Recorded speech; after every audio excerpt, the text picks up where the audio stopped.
I watched wide-eyed as the Ember Empress emerged from the tube, escorted by a blanket of Phoenix Empire workers, climbing up the side of Mount Venus and plunging crown first into the depths of its soils. And just like that, the most important member of the Phoenix Empire was in and safe. And so began a new chapter of the Phoenix Empire's story, a new age within these great lands we call the Ember Islands. Life for the Phoenix Empire was going to be a whole new level of epic from here on in. Please subscribe to my channel and hit the bell icon. Welcome to the AC family. Enjoy.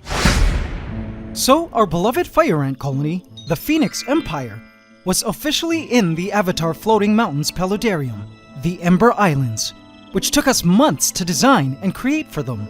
I knew the adventure of a lifetime had just begun for both us and the ants. The next major thing left to do was offer the colony their very first true meaty meal, a roach. Let's call it their housewarming gift from all of us, the AC family.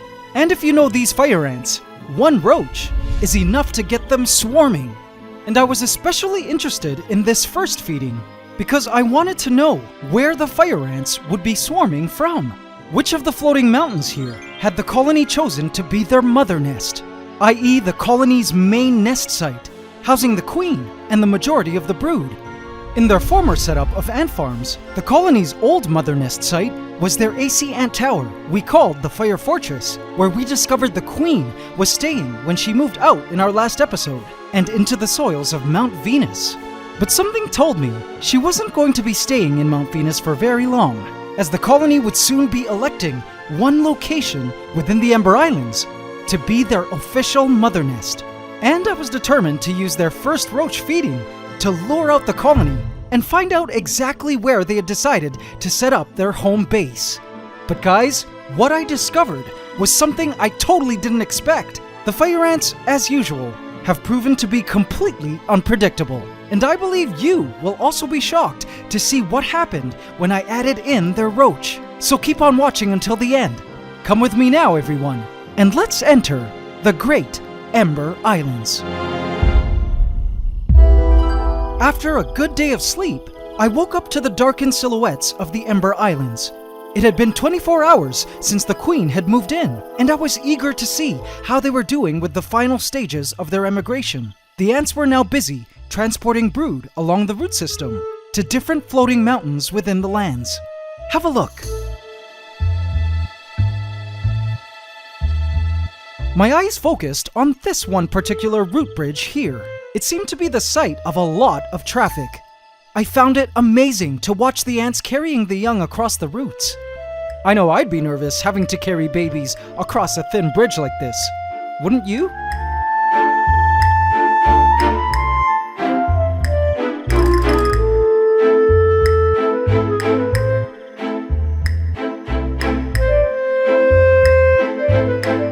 It appeared as though a lot of the ants, coming from Mount Minerva, were transporting brood to the soils of Mount Vulcan. Mount Minerva, of course, was the landing site for ants coming from their old AC Hybrid Nest Mini ant farm, the Magma Chambers, which had a lot of brood, so it looked like they were still in the process of moving out the brood. And above the Magma Chambers, you'll see the colony's old AC ant tower, the Fire Fortress, now completely evacuated. It's amazing to think that before they moved out of this ant farm, we could hardly see into it as it was completely full of babies and ants. Now it was just an empty shell with a little bit of dirt. As you saw in last week's episode, the babies and the queen of the colony, whom we call the Ember Empress, was moved out of the Fire Fortress and into Mount Venus. And as mentioned, I had a feeling the queen and babies weren't here to stay, especially because I caught ants transporting brood out of Mount Venus. As for the other side of the lands, I saw ants at Mount Juno moving the colony east to Mount Jupiter and eastward forward to Mount Venus. Ants at ground level coming from the strawberry jelly cup we gave them were also moving up and east. In fact, the more I looked, the more I realized the entire colony was moving in one direction, to the right side of the Paludarium.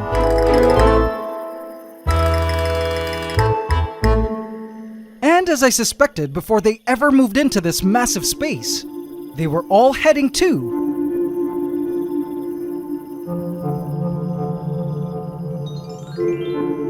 Mount Vulcan. AC family, this is where I believe the colony had decided to establish their mother nest. I couldn't wait to finally feed them a roach first thing in the morning, so we could verify this, as we'd be able to much more clearly see where the ants would be emerging from to feed. But guys, there was no way I could know it at this time. But there was actually a whole lot more going on that the Phoenix Empire was doing here than I could possibly fathom. Check out the crazy thing I saw in the morning.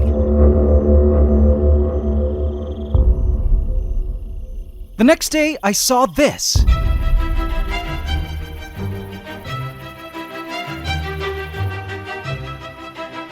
Mount Vulcan, which to my surprise, was no longer a floating mountain. It seems the Phoenix Empire had some alternative plans for this mountain, as they had turned it into a tower. Over the past day and a half, the ants had tunneled into the mountain and dumped the excavated soils over the edge onto the rock shelf below, which they then used to construct a sort of soil base, which would allow the ants to travel up and down the mountain. What's also super cool is that the ants had established this neat runway jetting outward from the base, forming a Phoenix Empire red carpet of sorts, which then allowed the ants to access other parts of the territories. This was clearly the way in and out of the nest at Mount Vulcan.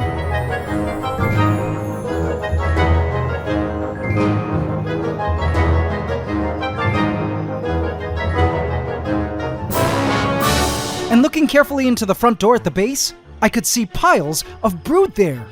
See them? How awesome! This had to be the colony's mother nest. A 2-story mother nest at that. And I'm sure the queen had moved in here too. How neat, right guys? What an ingenious work of engineering.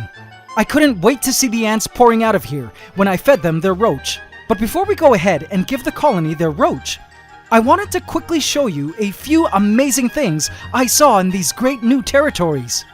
Come with me.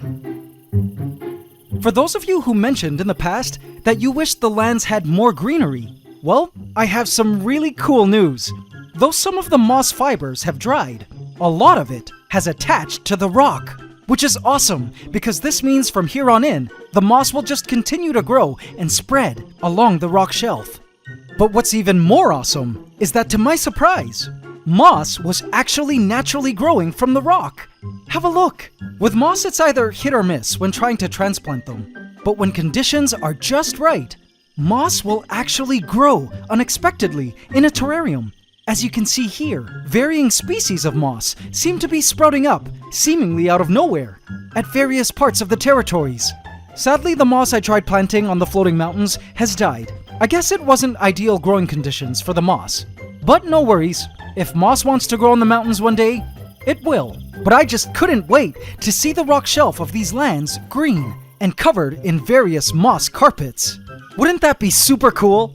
Also, in terms of vegetation, the rockweed has adapted super well and is thriving in their various locations of the land. They truly love this sort of habitat and are loving the bright lights and humid growing space. But guys, what I'm about to show you now might alarm you. Look at this. Scanning the local waterfall of the territories, you'll notice something quite scary looking.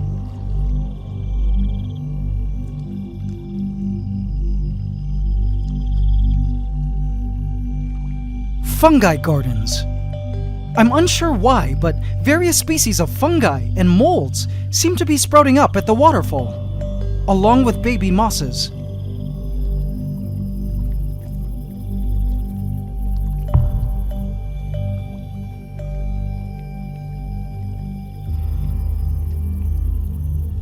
They kind of look like weird alien white and beige clusters clinging on to the rock surface.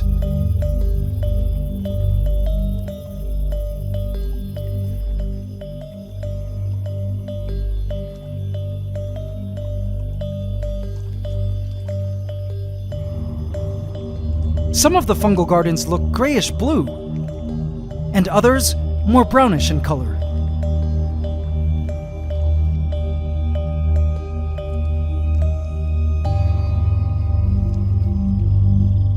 But guys, there's no need to worry, as ants are built to live around fungi and molds. And this is likely not the deadly zombie cordyceps fungus that infects ants and kills them from the inside out. Just a neat fungi garden that has found our waterfall and Mount Neptune a worthy home to blossom. By the way guys, this waterfall needs an official name, and though I asked for name suggestions in a previous video, I figured now that it seems to be the site of a lush fungal garden, you might have other name ideas for it. So feel free to leave your name suggestions for this fungal garden waterfall in the comments, and the AC Senate will choose from your name suggestions for all of us to vote on together in a future video. The AC Senate, by the way guys, are a special team of channel supporters that have special rights, inside information, and perks on this channel. You'll see who the AC Senate members are among you in the comments, as they sport badges with various colors next to their names. Do be sure to greet and honor these highly dignified members of the AC family. A simple bow would do. You can click here to learn more about joining the great AC Senate. Last thing, I'm also not worried about the fungi because soil creatures have already begun to populate the lands, like this mite and springtails, which likely also moved in from the colony's old setup. These creatures will help eat excess fungi as well as garbage and dead ants. Speaking of which guys, check out the Phoenix Empire's official graveyard, which they've set up way back there, at the extreme opposite end of Mount Vulcan. Ants came here to die and social distance from the colony if they were sick, or to do undertaker work and organize the dead in a neat pile. Alright, so as you can see, the Ember Islands have begun to really evolve into a neat budding planet of sorts. But now AC family, the moment had come to finally feed our Phoenix Empire their first grand meal. A roach. Prepare yourselves guys for the biggest plot twist ever. So the thing I needed to decide first was where to place the roach. Seeing as I suspected that the majority of the colony seemed to be occupying Mount Vulcan and its base, I figured placing the roach meal onto the rock shelf might be a bit boring, as they'd simply be pouring out of their front door at ground level. And inside, I really wanted to see the ants trailing across the root system to feed. So I decided I was going to place the roach high up and far from Mount Vulcan. I cut up a roach and placed it into the soils of Mount Jupiter. Now guys, watch how amazing the process was from the moment the ants discovered the food to the moment they started swarming and trailing in. Keep your eye on this ant. Coming from Mount Jupiter, it was shouting, in an ant way, at the top of its pheromonal glands of our grand gift that had fallen from the heavens. Ants coming from Mount Jupiter were now releasing an I found food pheromone, which informed all ants smelling it that a delicious feast was waiting atop Mount Jupiter. News made its way to Mount Minerva, down its roots to ground level.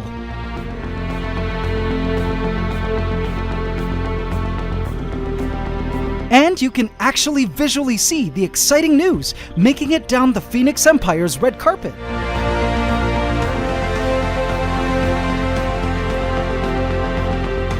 And finally, to the colony within the base of Mount Vulcan. Guys, it's now time to sit back and enjoy this awesome ant trailing. Here comes the swarm into Mount Jupiter.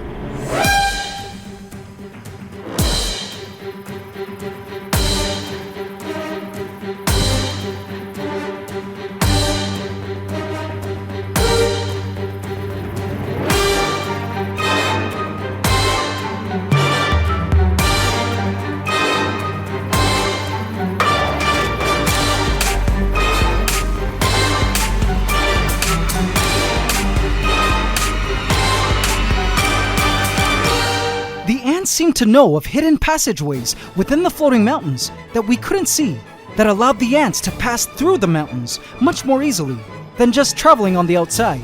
How neat!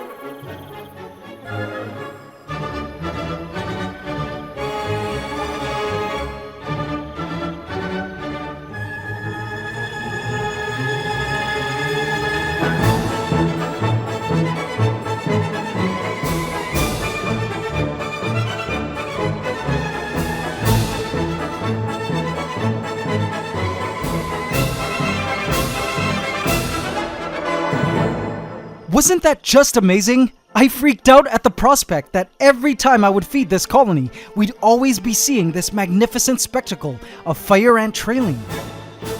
I tried to look to see if ants were also trailing in from other areas, and it did look like ants were coming in from Mount Juno to feed as well. Interesting to know that the colony had decided to set up a satellite nest within Mount Juno as well. And it looks like a lot of ants too. Not as much as the ants coming from Mount Vulcan, but still quite a bit. I decided to use this opportunity to try a little test to see if ants were nesting in other floating mountains of the territories. I poured some water into Mount Ceres, and as I suspected, the colony hadn't found a need to move into here yet. I wasn't sure if the ants had set up a nesting site in Mount Jupiter, but I didn't want to disturb this area right now as the ants were busy feeding. My guess was this was not a nesting site. I poured water into Mount Venus, which as mentioned was the unloading point from their old Mothernest, where we last saw the queen. And to my surprise, no ants emerged. It was completely vacated. Wow! How interesting. As ants were passing through Mount Minerva, I poured water into the soils, and indeed a great deal of ants came boiling to the surface. Mount Minerva was also a satellite nest for the colony. Mount Mars, of course, was for sure empty, as it didn't contain any soil at the moment. Next up was Mount Vulcan, which had to have ants in it, right? It was the Mothernest. I poured water in, and sure enough, ants came boiling up to the surface. Finally, I tested Mount Pluto by pouring water into its soils, and indeed many ants came boiling up to the surface. What also surprised me was the ants began shipping brood out of Mount Pluto due to the water, which meant that the ants felt Mount Pluto to be a worthy brood chamber. Very interesting choice, Phoenix Empire. Interesting choices indeed. So after all of this, it was clear that the ants were inhabiting 4 of the floating mountains, setting up satellite nests around the territories, around the main mother nest at Mount Vulcan. But AC family, just when I thought I was smart at figuring out the fire ants' nesting map, they threw a curveball I never expected. So the day after their first feeding, I convened with the AC Senate and asked them where they would like to see the ants feed on a roach. And turns out the AC Senate requested the rock shelf. In my mind, this would be a less interesting feeding because I felt I already knew what the ants would be doing, which, as mentioned before, would be the ants marching out of their base and to the food wherever on the rock shelf I would place the roach. But the AC Senate wanted it so, and their wish was my command. I placed a cut-up roach here on the rock shelf, and guys, check out what happened. The ants emerged on the scene as usual, and in no time were swarming the roach. But when I looked over to Mount Vulcan, I was expecting to see a huge thick trail of ants. But to my surprise, there wasn't. In fact, the ants here were just learning of the food now. What? I looked back at the swarm and looked around for where these ants feeding here were coming from. And that's when I saw it.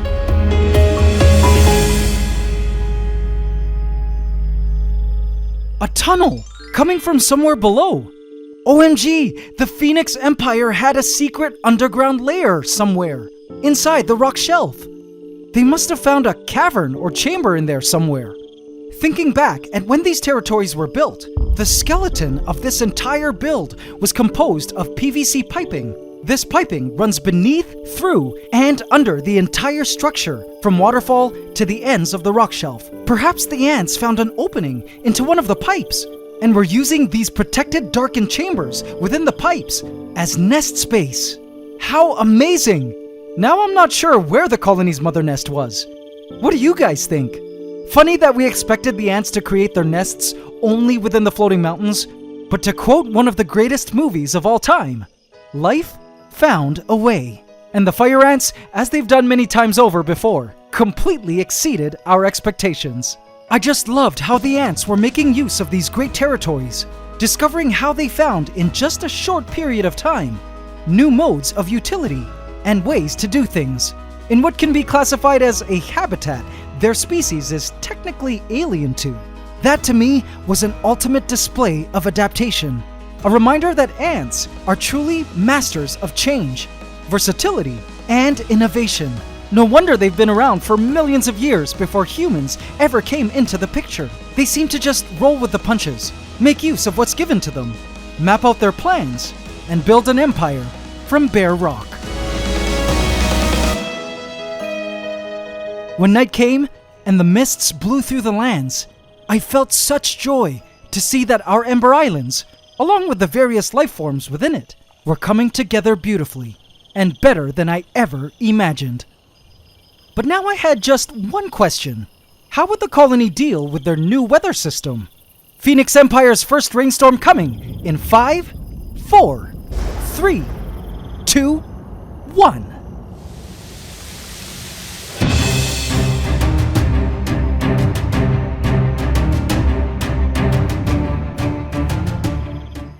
AC family, did you enjoy today's episode?